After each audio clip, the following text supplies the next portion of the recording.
Hi, I'm Leo Knight in Tellurico. I'm here in South Portland, and it's end of November 2012.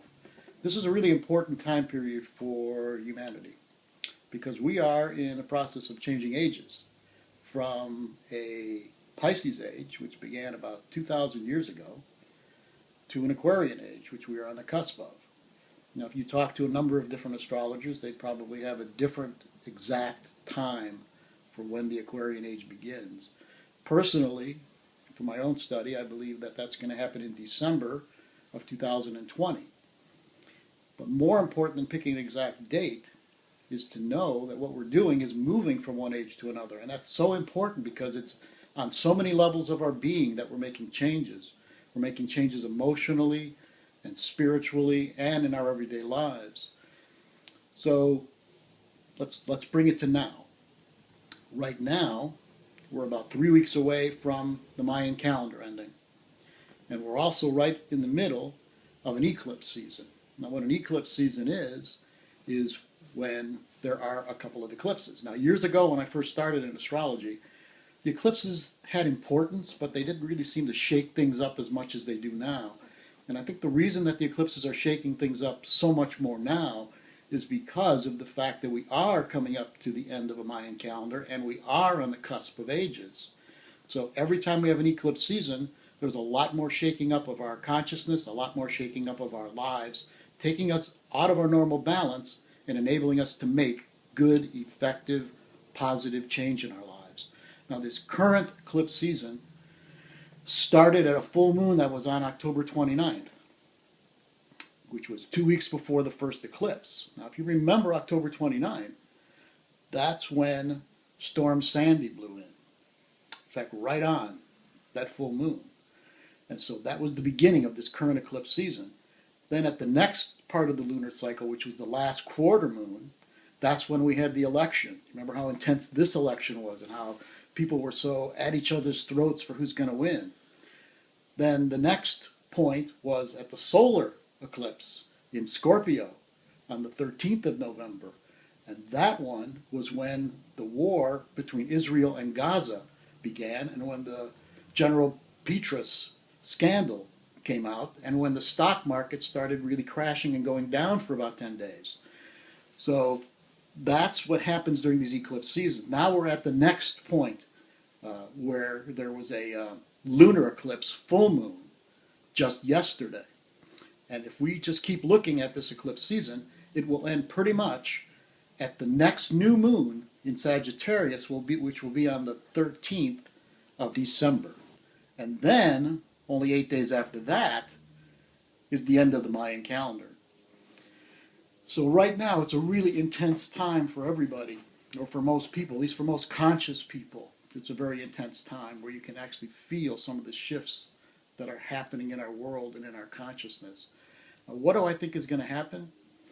Well, you know something? I don't think that there's like big events, world events, necessarily that are going to happen between now and the Mayan calendar, at the end of the Mayan calendar. But I do believe that there are going to be big world changes that are going to continue to happen throughout the next several years. There's a Uranus square Pluto aspect that started in 2012, this year, and will last through 2015. Now, the last time that Uranus and Pluto made an important aspect with one another, a major aspect with one another, was in 1965 and 66, when they were conjunct one another. You all know what that was. That was the 60s revolution coming on. So now with Uranus square Pluto, we can expect more revolutionary and evolutionary change over the next several years. World events-wise, what you saw with the Gaza situation, with the war between Israel and Gaza, the Middle East is going to be a very important place for the changes that are going to happen in the world over the next several years. And I'll tell you why. The major religions that we have on this earth, 3 of the major religions, Judaism, Christianity, and Islam, were all begun in that Middle East region. All 3 of them. And you know how much fighting there is in the Middle East. amongst people of these separate religions. Secondly, the major civilizations that we have had were begun in that region. Sumeria, Babylonia, Egypt. Those were three of the major first civilizations that erupted into our world many years ago. So the Middle East region is important both from a religious, spiritual standpoint and from a civilization standpoint. And you can see how much turmoil is going on in the Middle East.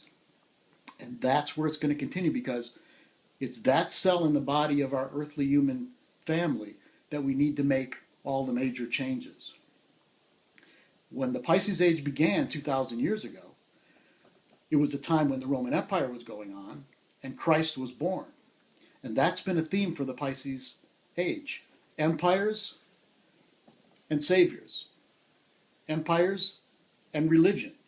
Organized major religion, for the first time on our earth, happened during the last 2,000 years. Islam, Christianity. Empires, there's been one after another during those same 2,000 years.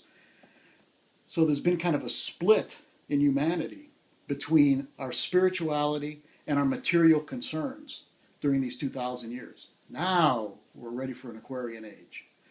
We're ready now to move beyond an era of like huge empires or kings and queens or governments or dictators or anything telling human beings how we're supposed to be.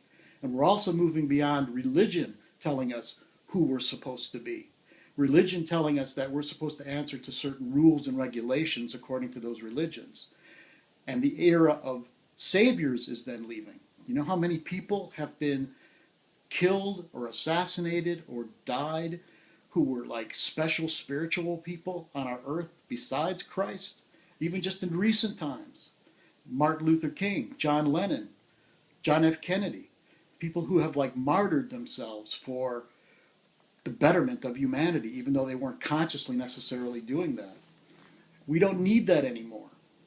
We need to be in a world that doesn't have superpower empires and doesn't have saviors, but has we, the humans, the people of this earth, taking over this earth, and it belongs to us. Not belongs because we don't own the earth, but we will be the stewards who are responsible for it, and we don't need people or governments or corporations bigger than us telling us what to do. We will do it because we'll take responsibility for it ourselves. The Aquarian Age is also about equality. It's about everyone being intrinsically equal. Does that mean everybody does the same thing, or everybody's got the same worth in everything that they do? No, some people will be better at certain things, other people will be better at different things than that. But our essence, in the eyes of the universe, we are all equal, and we're moving into an era where we're all going to know that. And the biggest part of this Aquarian age is that it'll be diversity in unity. A lot of people don't understand that. They understand unity, and unity, they believe, is like we're all wearing the same uniform. And diversity is when everybody's different and we can't get together. Diversity in unity is something that's going to be new for this earth. It's where there's a respect for all the differences, whether it's race, sexual orientation, nationality, but at the same time that there is an honoring of the diversity, we are going to have a deeper knowledge that we are all one. We are unified on this earth. So every time there's an eclipse season, as there is now, we each have an opportunity of releasing our old belief systems, our old ways of being, our old thought patterns that are a part of the old age, a part of the old way of thinking and being. And we have an opportunity of embracing this kind of unity consciousness, diversity and unity consciousness, as we move in to this new world. Another belief system that's really important, I'm just going to touch on one more today, and that's the victim-perpetrator consciousness, which it's so hard to break. And it's a part of this savior mentality that we have. It's a part of like the spiritual people are those that will sacrifice themselves for the betterment of humanity. No one has to sacrifice themselves for the betterment of humanity. That's Pisces age. We need to be in group consciousness and group action to change the world. No one should have to give their lives in order for our world to change anymore. And that's a part of the Aquarian age too. So here we are, 3 weeks out from the Mayan calendar ending. And all the things I've been talking about are important for that ending too. This feeling of we're all one, we're all in unity, although we're diverse, is an important thing to make intention on, and to make an intention for your own personal life. And as you make intention, you know that that's how shifts and changes happen for you and for the world. It's by strong intention, and not just strong intention mentally, but strong intention that's happening on a mental level, a heart level, emotional level, and a spiritual level. It means you can feel what it is that you're intending. And the more that you can do that, the more that you're a part of the shift that we all want to see on this earth. So I don't know exactly what's going to happen over these next few weeks. I really don't, because it's beyond my expertise as an astrologer. But I do know that it's important for us to see it as a marking point in our journey into the Aquarian age. And it's a good opportunity for all of us to gather together at this marking point to further our development spiritually into this new world, into this new age. And the next 3 years, as I said before, are going to be extremely powerful around revolutionary and evolutionary change. It's going to be a wild ride, but it's going to be something that we're all going to feel like, wow, it's great to be alive during this time period. So, thank you very much. I'm Leo Knight in Tellerico.